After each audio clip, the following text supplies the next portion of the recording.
Hello and welcome to Re-Uncovery Stage C sorting process. So today we're getting into the sorting process and also talking a little bit more about the context behind it before we get to that. I didn't totally finish that in the last video, so I just want to go into those bits as well in order to finish that up and feel finished with it. And what I realized is what I'll likely do is listen to these videos that I'm doing lately in order to gather what it is that I want as the template, the harvest template for this stage that I'm in. So to start off, this is my chapter 2 harvest template back from stage B. And it has all different types of information, and there could be other categories too. And sometimes this could be a note in my iPhone, so I'm having a lot of it. And other times it's just sort of a place marker for keeping track of types of ideas, and maybe there isn't that much of it, but it's something that I noticed as a theme. And there could be ones that are missing that. There could be information types that are coming through that I'm not putting it into a certain category, or I'm not really noticing it for whatever reason. So this isn't meant to be like, okay, there's got to be information in every category, or each one of these categories needs to have a note in my phone, but just generally what information's coming through, also mixed in with some of the practical things to get used to and to master. And even something as simple as the shopping list. I might keep a shopping list in my phone, and then eventually I upgrade and I'm getting groceries delivered. So now perhaps the list is just in the app. So those things as well. It's mainly about tracking it. So if something comes to mind and I write it down and I know where to find it, my mind doesn't really have to think of it again. So some of these categories might be things that I'm going to have as categories for stage C, and others aren't. And I'm just trying to see if I have this one category on here somewhere. Where is it? I'm thinking movie script scenarios or movie script ideas, but I don't see it here. I know it's on here somewhere. But movie ideas. Oh, so here I have it as also called paranoia and prophecy. So those are both movie ideas. Now I would probably just call them movie ideas. I don't even think of it in terms of prophecy or paranoia, which are both sort of the same thing. Either way, it's like, who knows if and when this will ever happen, but some of it sounds creative and could be movie ideas or just ideas around that type of thing. And so I have one here just to start to fill out what my things are that I want to go into in the future in stage C, right? There might be certain things I want to do that I wouldn't do in stage B. So let's see here. Okay, so I just spent a few minutes typing up some of the notes I had laying around, and this will make it easier to go through them. And some of these could be repeated from before. And these aren't all harvest template things. It's mixed in with the process. So let's just go into it. So this first one, masking and burnout from a bipolar perspective, this is a little unrelated but related. I accidentally clicked on a YouTube video, and it was from a YouTube channel called Orion, I believe. And the man was speaking about autism. I don't know if he has that diagnosis or not, but I'm guessing. And he was talking about masking and burnout from having to mask or try to make people comfortable. And he was saying we all mask, everybody masks. So I would say even me as a bipolar person, I mask or try to make people comfortable. And I also get burnt out, whether that's burning out from mania or burning out from just the way society is designed and how it's exhausting. And this is not to get too much into that, but it just reminded me of how sharing this screen recording is kind of like not masking. This is what it's like from my perspective to experience bipolar or myself when I'm at home on my computer and what I'm researching and what I'm up to. So this isn't necessarily something that is seen every day. Not that it's like super interesting per se. I did make some points about how this could be interesting for some people, and including myself. And it's a way to unmask and show all the information that I've written down, and then how I'm going to go about processing it and sorting it and doing that in real time. So that's why I wrote this down, just to bring in that point. Because perhaps without finding a new process or creating one, it's going to cause me to burn out. So some of these things are ways I can see that AI is going to help me with creative burnout. And it'll also save me time. Now, I could drop all this and never look at any of it again, but for some reason, I just don't seem to want to do that, right? And the person on the YouTube video mentioned that sometimes people with autism need to stim. And there's various ways to do that. And I don't know what that is per se, though I'm sure some of them I do. And everybody naturally self-soothes. But this is, in a way, it's not stimming, but this is stimulating for me. Words. Being at home with these words that were written through me is stimulating. And it's something that I do at home. And so that's that point there. And then me reminding myself that I want to look in particular at what I was saying in my last mania. And I put mania in quotes because it didn't feel like a mania. It just felt like creativity.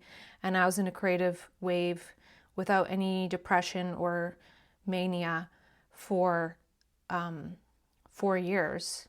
But at certain points there was more energy and it just felt like creativity. But I put mania just because probably if I hadn't learned all I had learned all along the way, that level of creativity or writing or energy would have been a mania.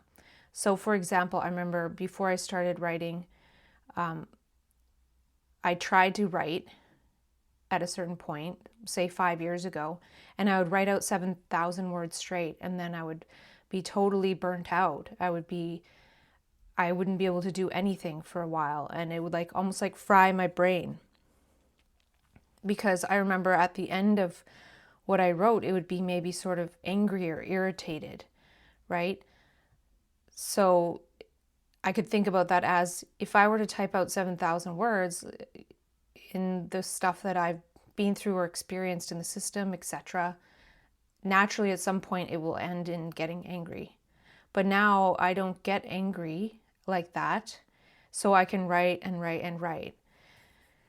And I shared that I went off medications, and that's the reason my brain burnt out. And I learned, and now here we are. I'm back to the same thing I was doing before, but doing it differently. Hopefully not repeating it with the same results. And so then there are parts in these documents that I'm going to look at that are already written, mixed in with a lot of other insights. So I might want to group some of these together and share them in other ways because they're already mostly written. Then I want to look for spoken word and sort through the stuff I already have and write some and find new elements as well. Because imagine I'm going through these documents that I have, there's maybe 6 to 10 of them with between 30 to 80,000 words, and I get inspired and I find all these spoken word, and then I end up creating a bunch of them in just one go, right?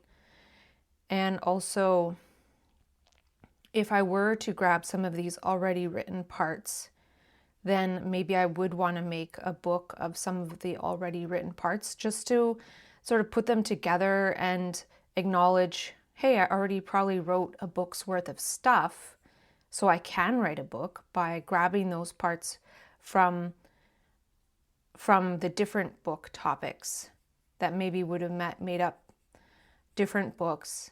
So what I'm saying is, maybe though that was the book I was wanting to write next, is whatever I already wrote, if that makes up a book, and it probably does. And for this process, just showing like proof of work, proof of being human, and this whole like raw, unedited thing. And I do have a few points in here about the benefit of the raw, unedited thing, even if it's just sort of like a video diary for oneself and never gets shared. And otherwise it can be attached to the created content, which means like, say, I know I already talked about this, but I'm really trying to get down the process as well as the topics of the harvest template, and then go about the process, and hopefully we'll get there.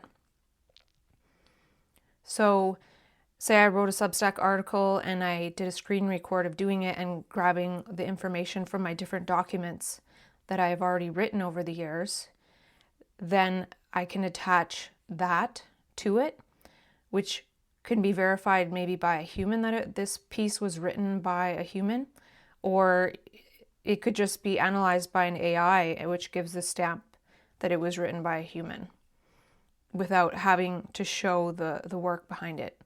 Or you can, but most people don't have time to research all that, or like they don't want to watch the process of writing it. They just want to read it.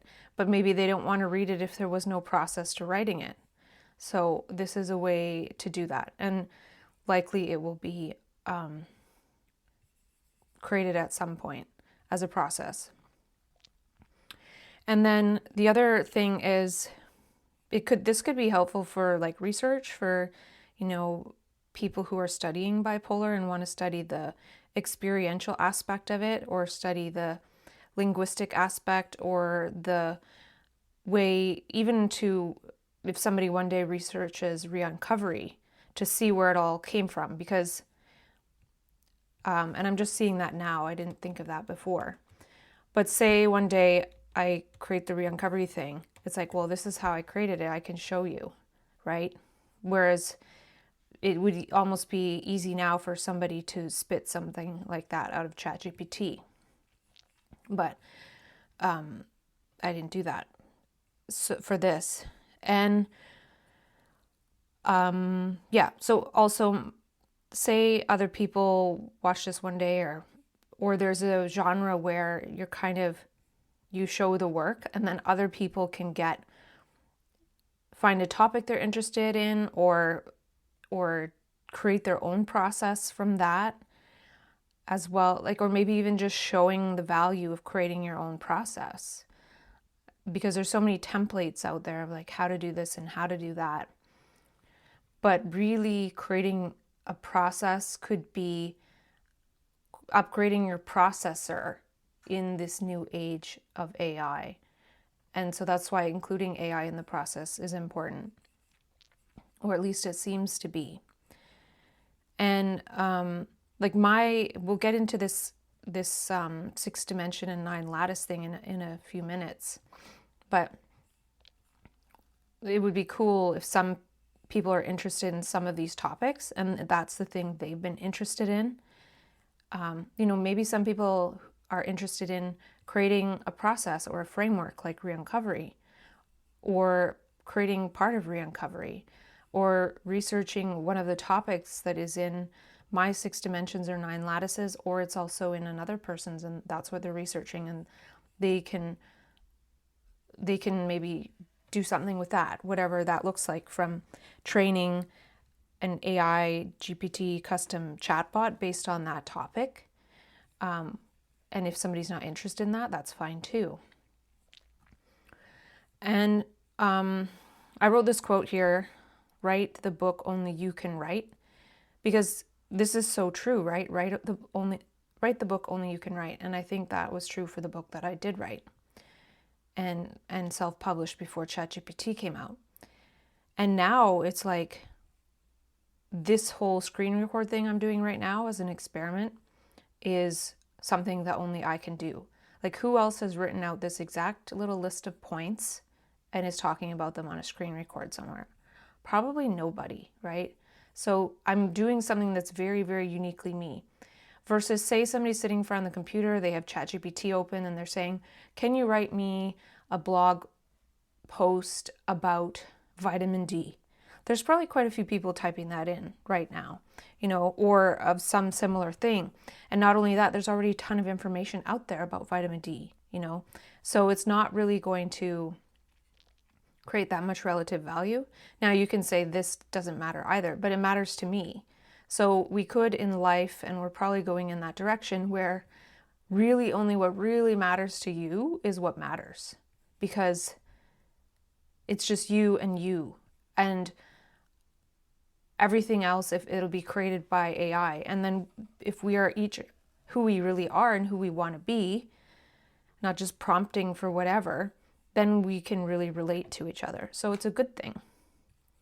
The gap between what I should do and what I have to do and what I wish to do and what I am doing shall close. So all these things are positive. And I also talked about this before, that it's possible that, just like ChatGPT, or just like now people can stick what they write with ChatGPT or what ChatGPT generates into something that it'll say, oh, this was written by AI 90% or whatever. And they can get it to make get that software or app or program to make little adjustments. And then after you run it through, it says, oh, this was written by humans, On the other side, things that are written by humans that are have the proof of work attached to it may have some kind of assessment for novelty, where, of course, I, as a human, I can write something by typing up what someone else said or say I have something memorized that somebody else wrote, like a page or something, or a long poem. I could type that all up, and that's like, oh, I wrote this. But I didn't write it. I just typed it up from memory, right? So there's something about being able to create something novel, having something new to say, something to add to the conversation that is brand new. And I think this could become quite important at some point. And, when we are bored or when we're lonely, and so many negative human emotions, it's actually lack of novelty. And I don't mean novelty as in something so far out there. I just mean something, it can be something very small, but the ability to see subtle somethings and speak of it is challenging, right? And so then also from all of this, and even the other points that I'm going to talk about, if we have a big ledger, or they call it a corpus, like your body of work, if you have that and you put it into the AI, if you want to, you can create content from that with the AI. And you could probably at some point basically get it to represent exactly who you are. And now to go with that, if I'm also creating these proof of work screen record videos and transcripts from that, I can train the AI with the transcripts. And I also eventually probably can train the AI with the screen record video and my voice. And so what I'm saying is, by doing this type of process, eventually when it's like, well, you can create the AI version of yourself, like not just a custom GPT, then it will be able to pick up on the nuance and all of that and create that, right? Rather than just being, say ChatGPT with your voice, or being custom ChatGPT with your voice. It will really be super representative of who you are as a thinker and a learner. And it could be that that type of agent, whoever that is, actually ends up being the teacher, but through AI. Do you know what I mean? So it's like really AI could craft all these different roles and positions based on the humans. It could almost say, oh, based on your voice and how you think and how you process information, you should actually be this. And here's how to study. I can teach you how to do it in 2 hours, you know? Things like that. So now I'm just going off on little tangents, but that's part of the process is, you know, I wrote each of these points down in a notebook or a sticky note that was on my desk here. And then I didn't know I was going to, but I decided to type them up so I wouldn't be kind of like reading my writing and things at that moment. And then from that, now I'm reading what I typed up. And as I'm reading, it's generating other ideas that I didn't have before. And that's kind of the process of reading between and above and below and beyond the lines. And this is just looking at a screen on the computer, which isn't that interesting. And we'll get to that later. So yeah, transcripts can train custom GPT and also the screen record eventually. And then the other possible use is linguistic analysis. So this would be very interesting for me to do. Now imagine I type up a really long corpus document of everything, and then I decide, well, I don't want to put in AI, but I want to do linguistic analysis, and there's like software for that, I believe. And so I put it in that instead. And that could be something to do, right? Or it could be something that researchers do. Now, of course, I'm speaking from the perspective of if anybody will be interested. And the thing is that I already read a PhD dissertation on somebody who did linguistic analysis on somebody with bipolar's journals. So there is interest out there in doing those types of studies with the right type of person who has that interest. So the other thing is to craft one's consciousness. And by being in dialogue with these things I've written down, I'm crafting my consciousness, right? By, you know, the sound of my voice is, I can feel it vibrating in my body. It's changing my brain cells. I'm basically taking a sound bath in my own voice out loud based on insights that I've had. And this is one of the reasons why, after many years of not talking with myself like this, I've wanted to get back into it, because there's just a different feedback and feed forward loop that happens. And just now with needing to craft my consciousness, I know that self-dialogue is one of the best ways to do that. And then possibly being in dialogue with ChatGPT. But I want to be in dialogue with myself as much as I can first, because I already typed into ChatGPT a little bit like earlier in the year, like 6 months ago or so. And then it wasn't interesting, right? So it's almost a way for me to figure out how it is interesting, because I could mechanically sit on it all day long and just type and type and type, but that isn't really that interesting. So, and since it's so unlimited in the possibilities, which should make it really interesting, it's almost like figuring out how to refine that. It's almost, when you think about how when we grow up, when we're young, we might say, oh, I want to be an astronaut. And then as time goes on, we're like, okay, what do I want to be? And what do I want to study? Or what job do I want to get out of school? Etc. And of course, we can change jobs and everything. It's more common now than it was, say, 40 years ago. But even for starters, it's like a narrowing down, right? Narrowing down of like, what do I want to do? And so I could talk to ChatGPT about anything, but it's like, and everything. I can talk to it about anything, but I can't talk to it about everything. I heard somebody say that maybe Jordan Peterson is like, you can do anything, but you can't do everything.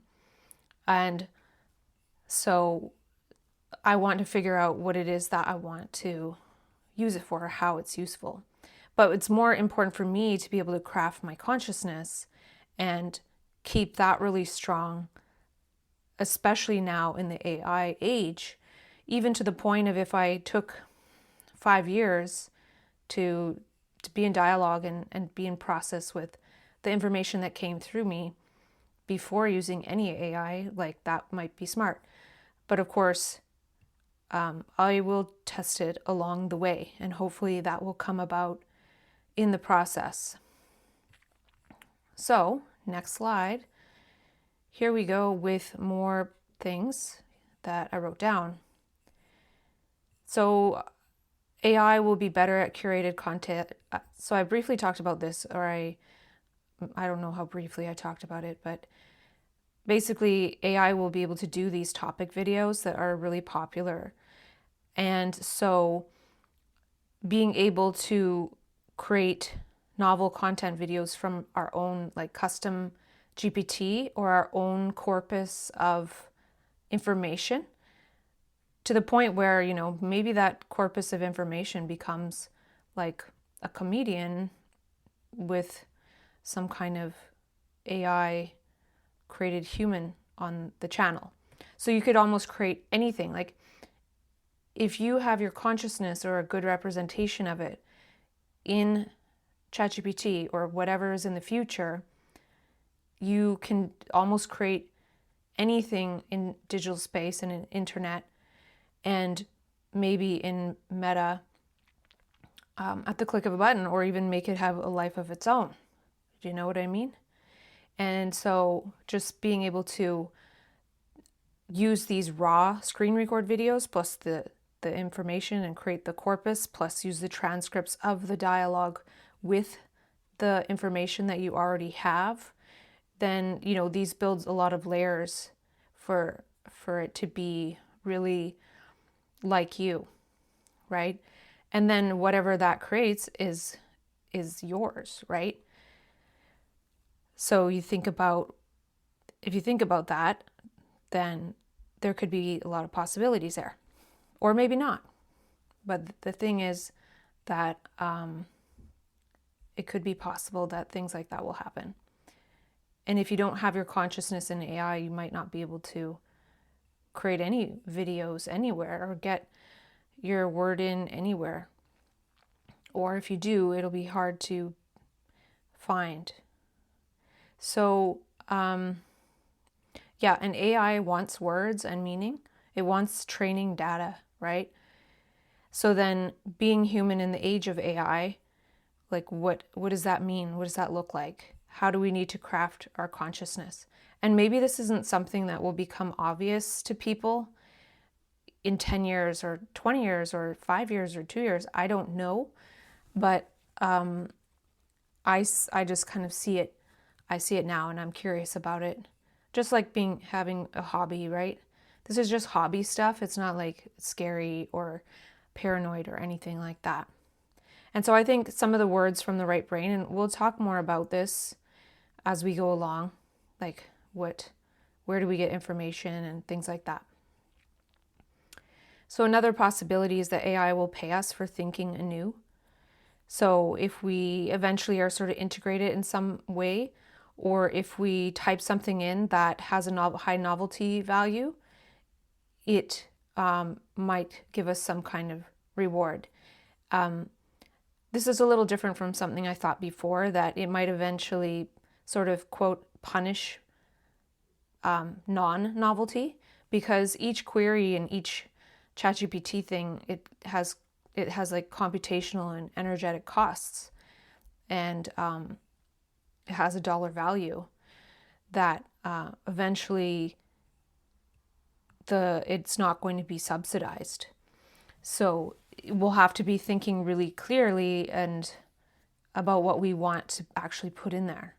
Like even right now, like I don't know how many prompts I have with the free version that I have right now of ChatGPT, but so basically already, say it's 10 prompts a day, I don't know what it is, If I put something in there that I can just Google, I'm wasting it.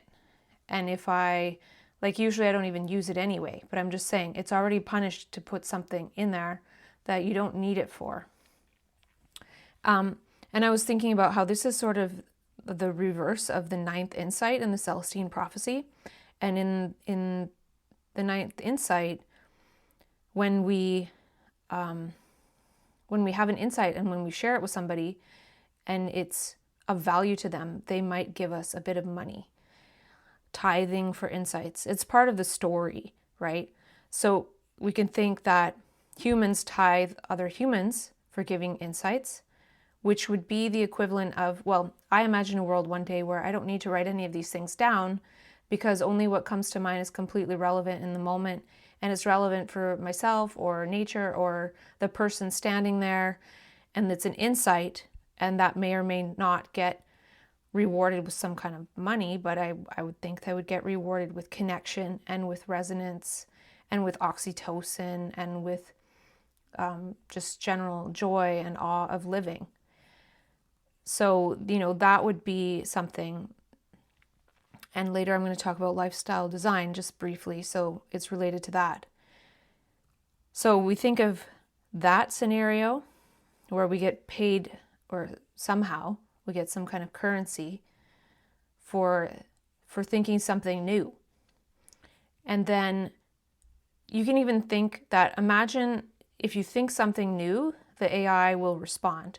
If it's not new, really, then it won't respond. Or maybe it will the first time for each person, and then after that, it's not going to respond. Who knows? And so the AI, it could get to a point where it ignores people. That now you could say, no, it won't, because it's going to be used to market and economy and all of that. So I would say, it's probably not going to ignore people. It's going to be used to make sure people are steered in the direction that whoever wants, whether it's the AI or whoever. And then so I thought of a dystopia scenario where AI is basically waiting for a new thought to enter our brains in order to be entertained by it or to use it, right? Imagine the AI interfacing with our brain, and our brain is just thinking repetitive thoughts or whatever. And then all of a sudden we have this sort of eureka insight, and it knows that we did. And then it's able to basically get a hit of its own reward of novelty from our brain. Of course, that's like a dystopia little scenario. And then, the reason I put these in sort of steps is because the next step after that is the matrix, where, there's nothing really new in humans. Humans have nothing to offer the AI or the machines or what have you. And so we're just batteries for the machines. And so I'm not trying to say that, oh, this is scary or this is what's going to happen. I'm just trying to like sort of paint a picture of why it's so important to have our own insights. And I'm not even saying, oh, you got to have like 6 books worth of insights and like all typed up and partially written. I'm saying like even starting now, like even if something happened and everything I ever wrote was deleted, I would still have insights. And if I had an insight, it would extrapolate to other insights I had. Like, just because they're all written in these books, it's a typed memory in order to be shared, but it's still within my consciousness somewhere. So, I would be able to sort of get it back if I wanted to. And of course, I will stop doing this type of work when I want to, for when that happens. So hopefully you can see that there are different scenarios of how we might interface. And ideally, it's like we're free, decentralized human beings, and we use AI only when we want, and when we use it, it's efficiently helpful and benevolent towards us, and maybe hopefully helps us to evolve past some of our shortcomings that we have at these moments in time. And so this here is like new roles and possibilities. That is just sort of a harvest template thing. But it is even related, this sentence is related to, what are our new roles and possibilities now that there's AI? Imagine if you could predict what that would be.